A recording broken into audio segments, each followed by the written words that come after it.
नमस्कार, भारत के पहले digital mobile news channel metro TV में आपका स्वागत है। मैं हूं अनामिका।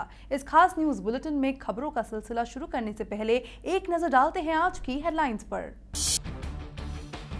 रियो ओलंपिक का रंगारंग आगाज। ब्राजील के माराकाना स्टेडियम में फूंका गया खेलों के महाकुंभ का बिगुल। निशानेबाज अभिनव बिंद्रा ने की भारतीय दल की अगुवाई। असम के कोकराझार जिले में हुए उग्रवादी हमले में 14 की मौत, कई घायलों की हालत चिंताजनक। एक हमलावर के मारे जाने की पुष्टि, सेना ने संभाला मोर्चा। विजय रूपाणी होंगे गुजरात के नए मुख्यमंत्री। राज्यपाल से मिलकर सरकार बनाने का पेश किया दावा। रविवार को होगा शपथ ग्रहण समारोह। पटेल आंदोलन का नेता हार्दिक पटेल ने जताई नाराजगी। जम्मू कश्मीर में तेजी से सामान्य हो रहे हैं हालात। केंद्र सरकार ने सुप्रीम कोर्ट को सौंपी स्टेटस रिपोर्ट। घाटी के कई इलाकों में प्रदर्शन और हिंसा रुकने का किया दावा। ज्यादातर इलाकों से हटाए गए कर्फ्यू। और दूध में मिलावट करने वालों को मिल सकती है उम्र कैद की सजा। सुप्रीम कोर्ट ने केंद्र सरकार को कानून में बदलाव करने के दिए संकेत। खाद्य सुरक्षा एवं मानक अधिनियम 2006 पर उठे सवाल। रियो ओलंपिक का रंगारंग उद्घाटन समारोह ब्राजील के माराकाना स्टेडियम में हुआ। स्टेडियम में उद्घाटन समारोह को देखने के लिए बड़ी तादाद में लोग इकट्ठा हुए। पूरे ओलंपिक सेरेमनी में ब्राजील की संस्कृति और परंपरा का अनोखा रंग देखने को मिला। रोशनी, संगीत और नृत्य के जरिए ब्राजील की रंगारंग संस्कृति और विविधता का जश्न मनाया गया। भारतीय समय अनुसार सुबह 4 बजे ओलंपिक सेरेमनी की शुरुआत हुई। भारतीय दल 95वें नंबर पर आया। बीजिंग ओलंपिक के गोल्ड मेडलिस्ट अभिनव बिंद्रा भारतीय सदस्यों के ध्वजवाहक थे। रियो ओलंपिक में 28 खेलों में कुल 306 स्पर्धाओं में खिलाड़ी भाग लेंगे और 206 देशों के 11,000 से ज्यादा एथलीट रियो ओलंपिक में अपने हाथ आजमाएंगे। भारतीय ओलंपिक संघ ने रियो ओलंपिक खेलों में गोल्ड मेडल जीतने वाले भारतीय खिलाड़ियों को 50 लाख रुपए का नकद पुरस्कार देने की घोषणा की है। टीमों के मैनेजर और कोचों के साथ बैठक के बाद आईओए के शीर्ष अधिकारियों ने घोषणा की कि राज्य ओलंपिक संस्था पहली बार गोल्ड मेडल विजेता को 50 लाख रुपए, सिल्वर मेडल विजेता को 30 लाख रुपए और ब्रॉन्ज मेडल विजेता को 20 लाख रुपए देगी। इसके अलावा कोचों को खिलाड़ियों को मिलने वाली राशि का 50% दिया जाएगा। खिलाड़ी के गोल्ड मेडल जीतने पर कोच को 25 लाख रुपए मिलेंगे।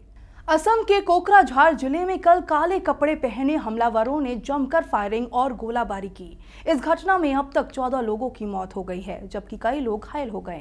स्थिति को नियंत्रित करने के लिए सेना ने मोर्चा संभाला है। वहीं प्रधानमंत्री नरेंद्र मोदी ने ट्वीट कर हमले की निंदा की है।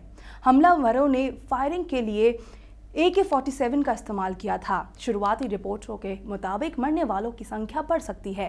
सुरक्षा बलों ने एक हमलावर को मार गिराया है। जानकारी के मुताबिक कोकराझार के बालाघाट तिनलो में उग्रवादी ने अंधाधुंध गोलाबारी की। इस घटना में NDFB उग्रवादियों के हाथ होने की संभावना है। नागरिकों पर हुए इस हमले को लेकर असम के मुख्यमंत्री सर्बानंद सोनोवाल ने प्रधानमंत्री मोदी से फोन पर बात की है और मामले की पूरी जानकारी मुहैया करवाई है। जम्मू कश्मीर में भारी बारिश के बाद वैष्णो देवी के पास अर्धकुमारी में चट्टान खिसकने से 3 तीर्थयात्रियों की मौत हो गई है।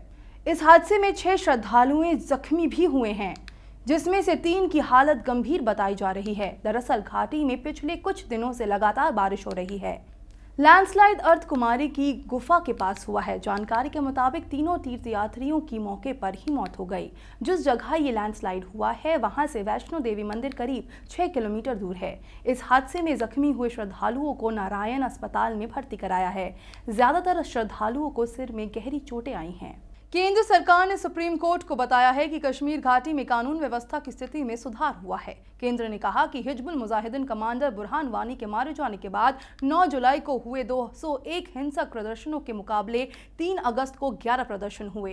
केंद्र सरकार ने अपनी स्टेटस रिपोर्ट में कहा कि 30 जुलाई को घाटी के ज्यादातर हिस्सों से कर्फ्यू हटा लिया गया था। सॉलिसिटर जनरल रंजीत कुमार ने बताया कि घाटी में 3 जिलों के कुछ ही हिस्सों में कर्फ्यू जारी है। उन्होंने कहा, हालांकि सुरक्षा बलों और जम्मू कश्मीर पुलिस की लगातार कोशिशों की वजह से स्थिति में सुधार हुआ है। हिंसक प्रदर्शनों और झड़पों के बाद घटनाओं में काफी कमी आई है।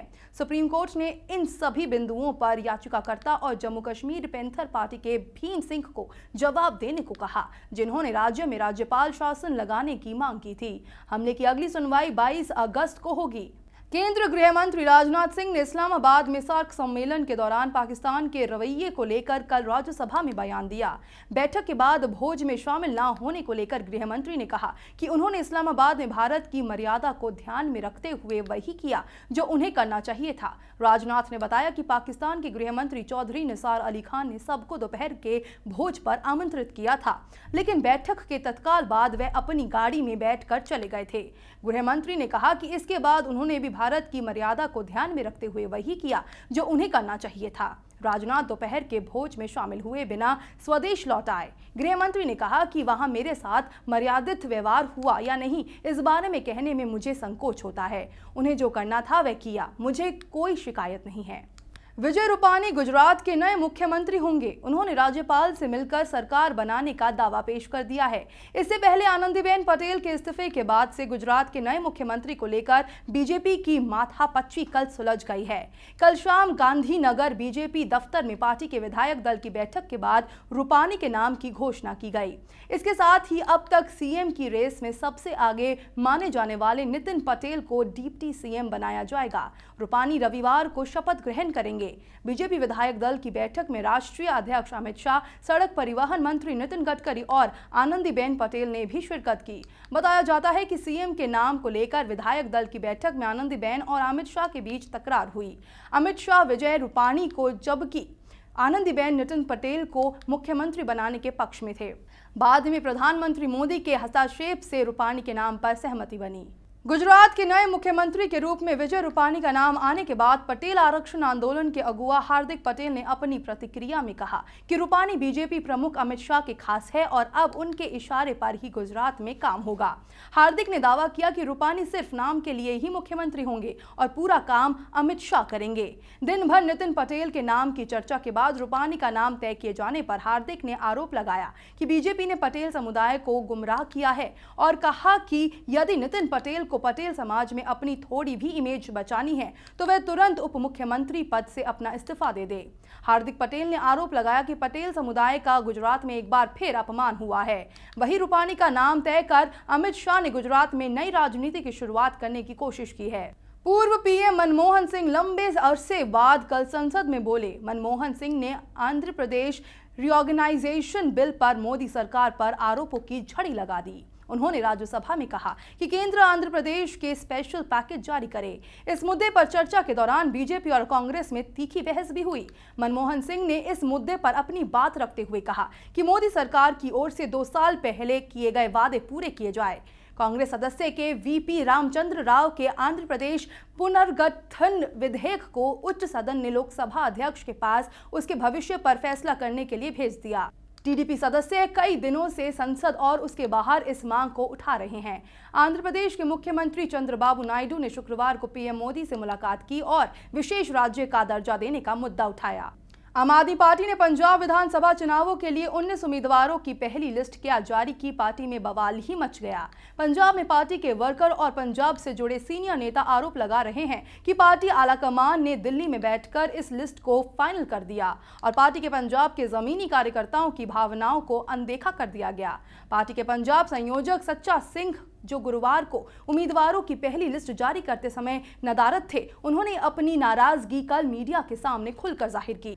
उन्होंने इशारों में साफ कर दिया कि टिकट जारी करने के दौरान पार्टी की पार्लियामेंट अफेयर्स कमेटी ने मनमानी की है और वह उनके फैसले को मानने को मजबूर है। उधर टिकटों के ऐलान से पहले ही पार्टी के पंजाब के सीनियर लीडर और प्रवक्ता हरदीप सिंह किंगरा ने पार्टी के दिल्ली से आए नेताओं पर मनमानी करने और बदसलूकी करने के आरोप लगाते हुए इस्तीफा दे दिया।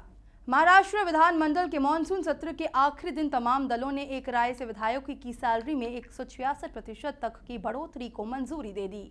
अब महाराष्ट्र में विधायकों को 1 लाख 70,000 रुपए प्रतिमाह वेतन मिलेगा। महाराष्ट्र में लोक प्रतिनिधि और सरकारी बाबुओं की तनख्वाह में समानता लाने के लिए बीजेपी सरकार ने वेतन बढ़ोतरी का प्रस्ताव रखा था। इसके तहत अब विधिमंडल सदस्यों में पद के अनुसार वेतन का फर्क होगा। मुख्यमंत्री और कैबिनेट मंत्रियों को प्रतिमाह 2 लाख रुपए मिलेंगे, जबकि राज्य मंत्रियों को 1,80,000 और साधारण विधायक को 1,70,000 रुपए प्रतिमाह वेतन मिलेगा। इससे पहले सभी को हर महीने न्यूनतम 75,000 रुपए मिलते थे। इस बीच पूर्व विधायकों के पेंशन में बढ़ोतरी करना भी महाराष्ट्र सरकार भूली नहीं है। इस पेंशन को 40,000 रुपए से 50,000 रुपए प्रतिमाह किया गया है। साथ ही हर टर्म के लिए अतिरिक्त 10,000 रुपए प्रतिमाह मिलेंगे। सऊदी अरब में फंसे भारतीयों के बीच सऊदी के डायरेक्टर जनरल और भारत के विदेश राज्य मंत्री वीके सिंह कल जब जेदा में फंसे वर्कर से मिलने सोजेक्स कैंप जेदा पहुंचे तो उनमें खुशी की लहर दौड़ गई। वहां मौजूद लोगों ने वीके सिंह जिंदाबाद, नरेंद्र मोदी जिंदाबाद, सुषमा स्वराज जिंदाबाद के नारे लगाने शुरू कर दिए। वहीं कुछ फंसे भारतीय वर्कर ने भारत लौटने से इनकार कर दिया। 8 महीने से सैलरी नहीं मिलने के कारण जेदा में फंसे कामगार भारी कर्ज में डूबे हुए हैं। जेदा में फंसे राजस्थान के कुमान सिंह ने कहा कि सरकार ने हमारी मदद की और वीके सिंह साहब यहां आए, इसलिए उनको हम शुक्रिया कहते हैं। लेकिन 8 महीने से हमें सैलरी नहीं मिली और हम और हमारे घर वालों के ऊपर लाखों रुपए की उधारी है, इसलिए ऐसी हालत में घर लौटना संभव नहीं है। सुप्रीम कोर्ट ने केंद्र सरकार से कहा कि दूध में मिलावट करने वालों को उम्र कैद जैसी कड़ी सजा देने का कानून बनाने पर विचार करे, क्योंकि दूध का सेवन बच्चों समेत लोगों का एक बड़ा समूह करता है। कोर्ट ने स्वामी अच्युतानंद तीर्थ समेत अन्य द्वारा दाखिल जनहित याचिकाओं पर यह फैसला दिया। याचिका में कहा गया था कि दिल्ली, उत्तर प्रदेश, पंजाब, हरियाणा और राजस्थान में बड़े पैमाने पर मिलावटी दूध का गोरख धंधा चल रहा है। सुप्रीम कोर्ट ने अपने फैसले में सरकार को कई अन्य निर्देश भी दिए हैं। पिछले 4 वर्षों से सरकार को खाद्य सुरक्षा एवं मानक अधिनियम 2006 में बदलाव करने के लिए कहने के बावजूद कोई नतीजा सामने न आने पर कोर्ट ने ये निर्देश दिए। स्पेनिश ट्रेन टेल्गो अपने दूसरे परीक्षण के दौरान शुक्रवार को दिल्ली से मुंबई के लिए रवाना हुई। ये ट्रेन नई दिल्ली रेलवे स्टेशन के प्लेटफॉर्म नंबर 1 से दोपहर 2:46 बजे मुंबई के लिए रवाना हुई। आधुनिक सुविधाओं वाली टेल्गो का 1 अगस्त को भी परीक्षण हुआ था। परीक्षण के दौरान रतलाम के आगे पटरियों के नीचे से मिट्टी बह जाने के कारण ये ट्रेन 1 घंटा 40 मिनट की देरी से मुंबई पहुंची थी। रेलवे दूसरे परीक्षण को सफल बनाने की कोशिश में जुटा है ताकि ट्रेन समय से मुंबई पहुंच सके। रेलवे बोर्ड ने दिल्ली से मुंबई के बीच पड़ने वाले स्टेशनों को जरूरी सुविधाओं की सूचना भेज दी है। इसमें ट्रेन के पहुंचने का टाइम टेबल भी मौजूद है, जिससे परीक्षण के दौरान किसी भी तरह की परेशानी से बचा जा सके। पिछले परीक्षण में ट्रेन को कई जगह पटरी खाली होने का इंतजार करना पड़ा था, जिसे बचने की भी भरसक कोशिश की जा रही है। वर्तमान में कॉमेडी शो मजाक मजाक में निर्णायक की भूमिका निभा रहे पाकिस्तान के पूर्व तेज गेंदबाज शोएब अख्तर ने बताया कि वे जब भी भारत आते हैं तो बॉलीवुड सुपरस्टार सलमान खान के परिवार से मुलाकात करने के लिए उनके घर जरूर जाते हैं। ये बात खुद शोएब ने कही। शोएब ने कहा कि जब भी मैं भारत में होता हूं तो अक्सर सलमान खान के घर जाता हूं। मैं सलमान से नहीं बल्कि उनके माता पिता से मिलने जाता हूं। वे अद्भुत व्यक्ति हैं और मैं हमेशा से सलमान और उनके भाई का प्रशंसक हूं कि वे अपने माता पिता का कितना सम्मान करते हैं। शोएब ने कहा, उनसे मिलने कोई भी जाता है, वे उनका खुशी से स्वागत करते हैं। वे काफ़ी मददगार और महान लोग हैं। इस न्यूज़ बुलेटिन में फिलहाल इतना ही। ताज़ा तरीन खबरों को जानने के लिए जुड़े रहिए मेट्रो टीवी से। नमस्कार।